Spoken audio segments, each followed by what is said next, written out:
So we're getting into our final section, and I started thinking about this idea a while ago when I'm talking to couples. And one of the things that when you got married, I don't know if you remember, I will not ask anybody this because that makes people really sweat. Like, do you remember any of your vows, anything like that? But one of the things that, whether you had a big wedding, a church wedding, anything like that, if you remember any of this, one of the things that somebody, a minister, pastor, they all told you the same thing.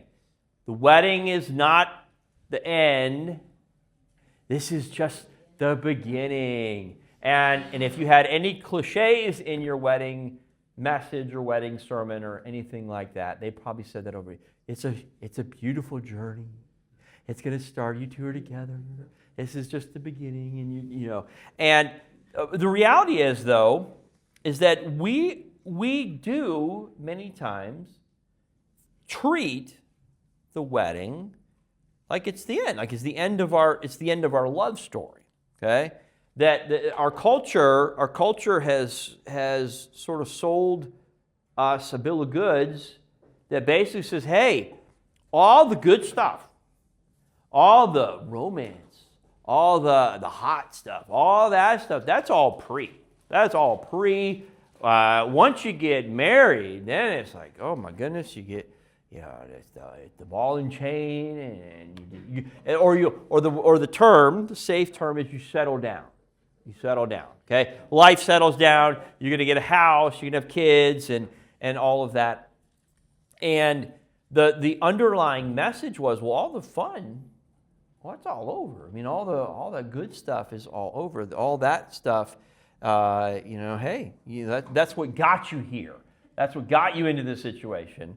And so I want to spend a little bit of time talking about the idea of purpose, or specifically, why are you together? Why does this story exist? Why does the story that you're in exist? Why are you two together? And in speaking about the second chances, why is this your second chance? What is the point of this?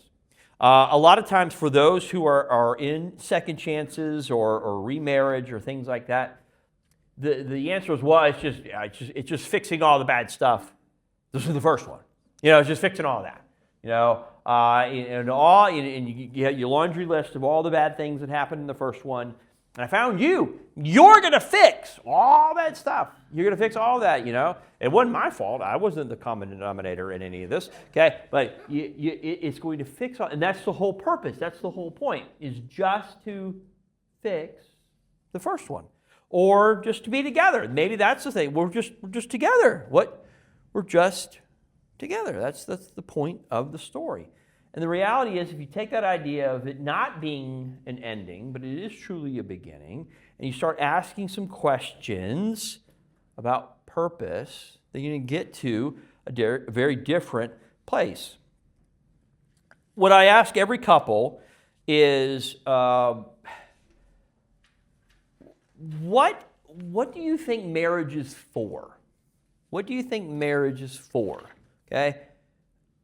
Why are you getting married? Or what's your mindset towards marriage? And I'll ask them that. And it's not necessarily, why do you want to marry him or her? And that's usually easier for them to answer. But like, what is marriage for? Like, what is the whole why? Why do we have this? And that's a hard question for a lot of folks sometimes. Well, it's to have a family, it's to have kids. Who wants to pay 2 rents? You could pay 1 rent. I mean, whatever. Think of the tax savings we're going to have. That's not romantic, but what's the purpose? Why are you two together, and why are you married? And unfortunately, Hollywood does not help with this. And all the good love stories, all the movies, even all the clips that we've already seen over this weekend, they all tend to end with the final we're together, or the final kiss, or the final scene, we've worked it out, we figured it out, It ends with the wedding and all that. And then there's that very famous line, they lived happily ever after. Okay? What is the happily ever after? Or specifically, are you in the happily ever after?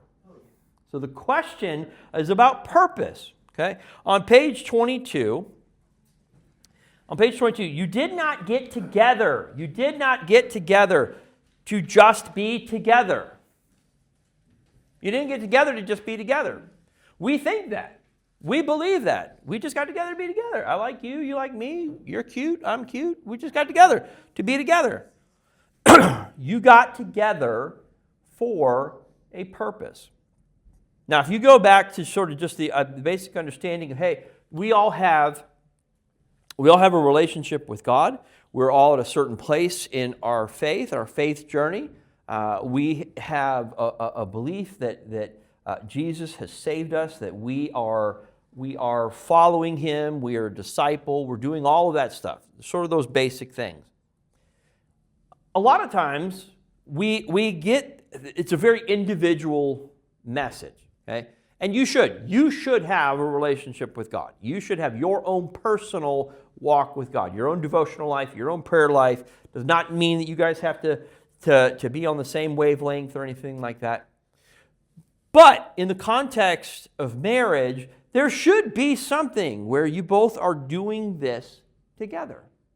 And it's not like, well, hey, you go do your prayer time, and I'm just going to go do my prayer time. I'm going to be over here. Now, the other image is that you're supposed to be like the Flanders from The Simpsons. Anybody ever watch The Simpsons?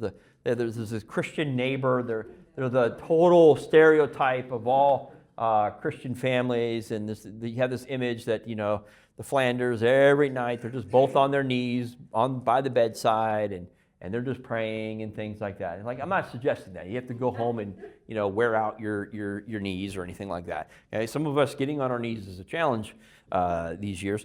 But are you doing anything together in terms of purpose? And if you look at, when you have time, I jotted down some verses for you. Jeremiah 29:11, Romans 8:28, Proverbs 16:4, all those verses, they talk about the idea of purpose. That you have a purpose for your life, but you also have a purpose together. So on page 23, the relationship you're in exists in service of something bigger. Okay? The relationship you are in is in service of something bigger. It is not just physical attraction. Okay? It is not just to have a family and anything like that. The happily ever after, the question is, what happens? What is happening in that happily ever after? What is the bigger purpose that is at work in your story? And so, on page 24, just the big question is, why are you together? Why are you together? Why are you together? Now, this is not to be answered right now necessarily, but it is a question to ask. Why are you together? There is a problem. There is a situation. There is a problem that you solve being together that you cannot solve by yourself. There is something that you can solve together that you cannot solve by yourself. And that is one of the reasons you are together.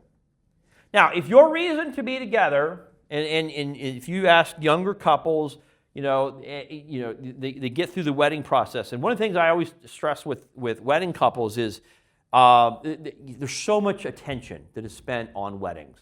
If you've been to a wedding recently, or if you've had a family member, a son or daughter, go through a wedding, you know they're expensive. These are expensive events. The normal cost of a wedding in the United States today is $33,000. That is the normal. That is the base level, okay? And there's a whole industry that's built on that, and oh my gosh. I've seen them. I've been to very expensive weddings. They're fun. They're fabulous, okay? I have seen I've eaten some amazing food, I can just tell you. Okay, just every Saturday I have the opportunity to do this. But it's not just to have a party. It's not just the point, to get to this point, to have this big thing, because there is a day after. There is a day after the wedding. And I spend a lot of my time saying, hey, we want to get you ready for your wedding, but we also want to get you ready for marriage. And after the wedding, there's a concept that a lot of newlyweds go through. It's called the cave. We talk through this whole idea of what the cave is. The cave is basically you sort of pull back from everyone, and everybody was talking about you for the months leading up to your wedding. You were the center of everybody's conversation. You were the center of the event schedule. This is what we're doing this summer. All your friends, they're either getting dresses or suits, and everybody's coming in. You have this whole big thing, and it's a big weekend, and it's a huge, huge event. Everybody's talking about you. Your name's on everything. Bill and Susan and whatever, they're in love, and we say love like 1,000 times over the weekend, and it's all a big deal. And then come Monday, everybody disappears. They all go away. They all go away. And the couple has to really spend some time sort of focused on, what do we do now? And there's some things you can do to spread it out. Take some time in opening your gifts. Don't open them all at once. Take some time writing your thank you notes. Do some coming down activities. But the reality is there is a cave. One of the big reasons that there's a cave is that they have probably not worked for 4 or 5 months seriously on anything other than this wedding. So there's a lot of stuff they have to catch up with in life. They have to catch up with tasks and task lists, things like that. But then there's also just the reality. All my friends, all my family, they've been super intensely focused on where I'm at right now, and now they're all gone. There's actually a survey that was done. They asked some couples, they said, hey, a year after your wedding, they said, how big was your wedding? Okay, well, we had 6 groomsmen, 6 bridesmaids, okay. Outside of family, how much time have you spent with people that you're not related to in the year after your wedding? And the results were amazing. There were some couples that said 0. 0. You had your best friends at your wedding. You had your people. This is my tribe. These are my friends. These are my high school friends, my college friends. And literally 1 year after the wedding, you've had 0 conversation with them. Part of it is they're just trying to catch up. They're just trying to figure it out. And now it's wait, what's our purpose? The purpose was the party. The purpose was that weekend. Now what do we do? And then, if you want to really be happy, have kids. No, that's not. Raise your hand if you have some of these. Okay. No, that's not it. That is not it.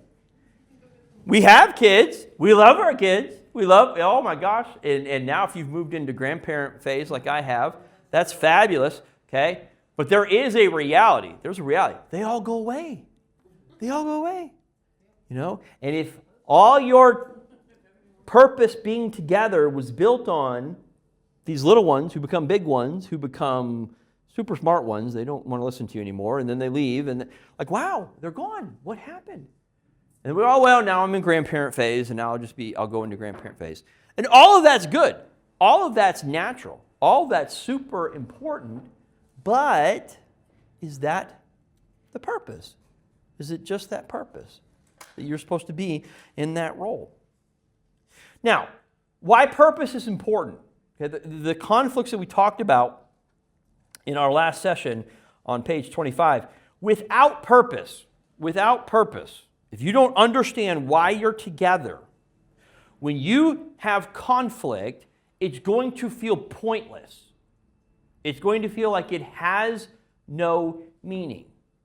And sometimes there are couples who are in that situation where they got together for whatever reason they got together simply on physical attraction, they got together on financial stuff. I wanted to marry somebody who's got money, or I wanted to marry somebody from a good family, or whatever. They got together for these reasons, and then they get into this conflict cycle, and they don't understand why they're together. Then they just start arguing.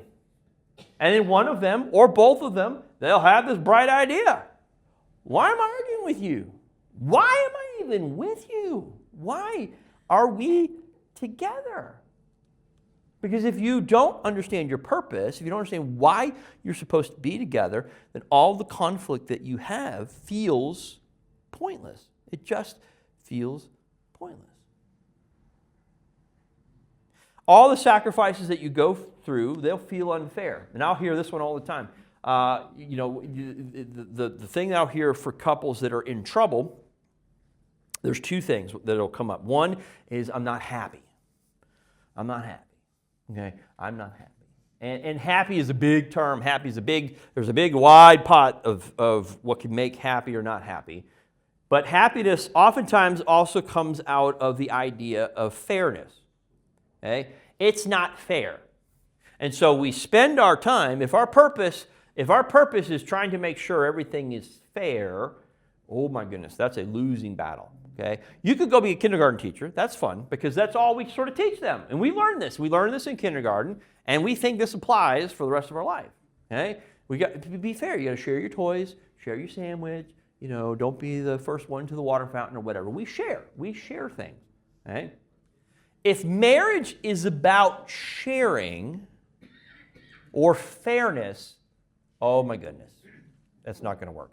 Okay? So how many of you have had a baby? Okay. So how many of you sit next to somebody who's had a baby? Okay. The moment that one of you humans has a baby, it's all unfair. It's all completely unfair, and there is no catch up. There is no way to make it up. I saw a cartoon thing that said, that a man, a woman who gives birth to twins comes just a shy closeness to understanding the pain of what a man goes through with a common cold. I mean, it's just to understand just the pain and suffering that we go through just to get over the common cold. Okay? And we know that's not true. Okay, no, it's going to be if you're trying to make it fair, it's not fair. If you want fairness, just go start a business. Okay, you and me, we'll open a pizza shop. We'll put in our resources, 50%, split the profit. That's fair. That's fair. It's a business, but it's not marriage. And if you don't understand your purpose, the hard seasons, and we've all had hard seasons. You've all had hard seasons. They come and they go. If you don't understand why you're supposed to be together, when you go through a hard season, you won't understand why. And it will feel like this is pointless. I'm just going through all this pain and suffering for no reason. And if you don't understand why you're doing this, then that's a slope that ends in a very dark place. It's a slope that ends in a very dark place. Now, if you have purpose, if you understand why you're supposed to be together, if you understand that God's called you to do something bigger and better than you as an individual, then your conflict has context. You can understand things. You can sort of put things in perspective.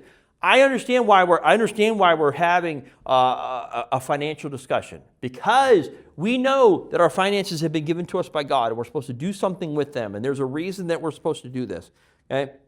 If you know that God wants you to be somewhere, or go somewhere, or serve somewhere, okay? Some of the best arguments are car arguments. How many of you ever had a car argument? Okay, all those are fabulous. Because you can't go anywhere, you're trapped, and you're stuck. But if you are going somewhere, you know why you're supposed to be going there, you know why there's a purpose in going there, it's okay. Like, I understand that there are things, and you have to, not to get super spiritual or super supernatural or anything like that, there are forces that do not want you to have a good marriage. There are forces that do not want you to have a good marriage. Why? Because if you are married and you are living on purpose, then that's a game changer. You can do something with your life that is different and powerful, and there are real forces that do not want that to happen. If you have purpose, then the things that you sacrifice for, you understand why you're making a sacrifice. If I don't have purpose, I say, well, this is unfair. Why do I have to sacrifice? You go sacrifice. You give up this. Perseverance has direction. Why do we have to stay together? Through the hard season, why do we have to stay together? If you don't understand your purpose, then it gets very, very cloudy. So with that, We have to have a shared vision, a shared mission, that you should have a reason why you are together. Now, page 26. Okay? Page 26. Purpose, one of the first purposes is this. Purpose is being faithful. Okay? It does not mean that you have to go find the gold, you have to get the map, you have to, go defeat the armies, you don't have to storm the castles, anything like that. It does not always have to be that big and dramatic. Okay? Purpose a lot of times is simply being faithful. God, I know you have put us together. I know you have us together for a reason. And even though I cannot understand why we are together right now, or why we are going through this season, our purpose is to be faithful through this season.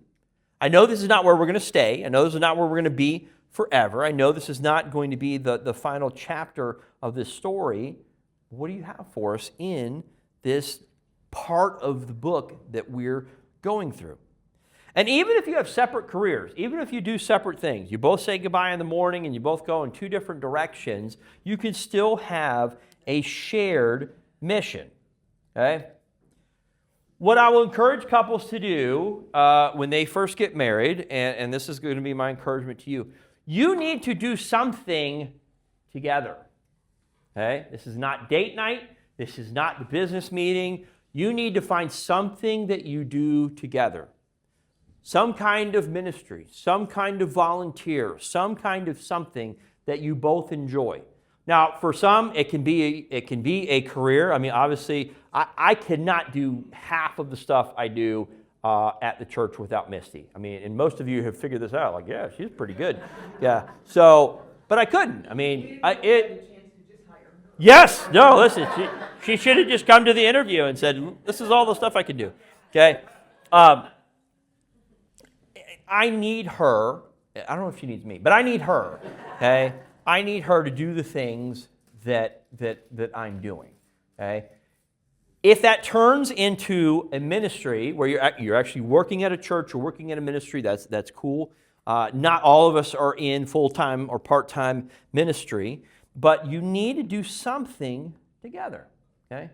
I guarantee you that if you both volunteer at a soup kitchen. We had a meal at the Makeaway on Thursday. It was fabulous. Okay, if you're both serving food at a homeless shelter, it's super hard to have an argument. I'm just going to guarantee you that. Okay, it's very hard for you as you are spooning cream of corn onto somebody's plate for me to go, you know what? She just doesn't understand me. She just don't get me. I'm tired of this. And I'm going to do. No, it's very hard to do that. If you're working on a habitat house, it's now you could, you're not doing it right. Like, I could hear that one. But, it's very hard to get into an argument. It's very hard for you to think about yourself. And obviously that's the very first idea, just why you should do this stuff to begin with, just as an individual. Okay? It's very hard for me to go, God, please, you're not giving me all the things I want. You're not giving me all the things I need. I've been praying for this thing, and I haven't gotten it yet. When you're putting together Habitat House, it's very hard for you to be in that zone. But if you're doing it together, it's really hard. Because there's two people out of the equation. I can't complain about God, and I can't complain about you, because we're working on this together. You have some kind of shared vision together. And so, page 28, okay? Naming the plot of the script. Naming the plot of the script, okay?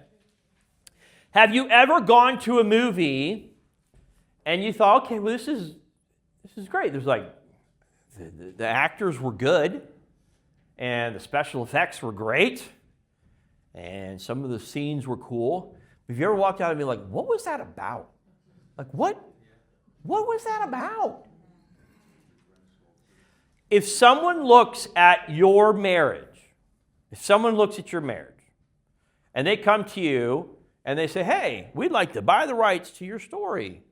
We'd like to buy the rights to your story. We're going to put your story on screen. You can sort of imagine who's going to be your leading characters or whoever, who's going to play you, who's going to play him or her, But if they bought the rights, they say, the reason we like your story, we're going to buy the rights, is because your story is about what? What would it be about? Why would someone want your story? Or, more specifically, what is the story that you're telling? What is the story that you're telling? How do you handle the tension that's in your story? And why does this story even exist at all? And so on page 29, our closing reflection is very simple. What problem do we solve together? What problem do we solve together? What problem do we solve together? Or, more specifically, what problem or need do we feel drawn toward together? What is the problem that we feel drawn to together? There are things that God's calling you as an individual to do. There are things that you know that you need to do. Sharing your faith, taking care of some things just in your own personal life, all of that. What is the thing that you are feeling drawn to together? And specifically, what is the one small step that you could make or take together that will get you there? And so that is a huge, huge question that I want to close on. Why are you together? Why are you together? And maybe that turns into a prayer. Maybe that's something you pray together. God, why did you put us together? I love you, and I know you love me, and we're awesome. We have a great family. I love all the things that we've done, and I love every bit of our journey this far. But just simply ask, hey, why are we together? Or, if you want a more challenging question, God, what else do you want us to do? What else do you want us to do? Those are big prayers. Those get you out of the give me, help me, I need this, I need that kind of prayers. Those can get you into some very interesting waters. As if you say, hey, God, you put us together for a reason. What else do you have in store for us in this season in our life? What do you have in store for us? And so that's our closing thought. What is the purpose? Why are you together? And I'm asking the question. I'm not going to answer it for you because that's what I want you to do for the rest of this weekend, the rest of the next few days, is answer this yourself. Feel free to go back through your script. There's a lot of good questions, and if you take some time, I hope you make this something that you enjoy and work on over the next few days. And I would love to hear some stories from you. In a week or 2 weeks or whatnot, if you want to share with me, hey, we went through this stuff. Thank you for doing this, or this is what we found, or this is what we feel led to. And if you need some clarification on things, that's part of my role. I'm not here to tell you, all of you go sell your house, move to Africa, and start working on wells. Okay? But if something starts stirring in you, like, hey, we're thinking about this, we're not sure on this part or anything like that, that could certainly be something that I would love to engage with you in conversation about. So with that, we're going to close in prayer. God, we thank you. We thank you that you have a purpose for our lives. God, I know in my life, when I heard that message, I knew that you loved me. I knew that you sent your son to die for me. But when I knew that you had a purpose for me, that was a transformational idea. And God, to know that you have a purpose not just for me, but you also have a purpose for my spouse and I together. That is an incredible thought. And it gets us through seasons. It gets us through hard times, high times, low times. God, just simply understanding what purpose you have for us being together. And so for each person in this room, each person in this place, as they start wrestling with that question, start trying to understand what is the point of our story? What is our story telling to other people? That we would see clearly and understand what you have for us, what you have called us together to be. And all this we pray in your name. Amen.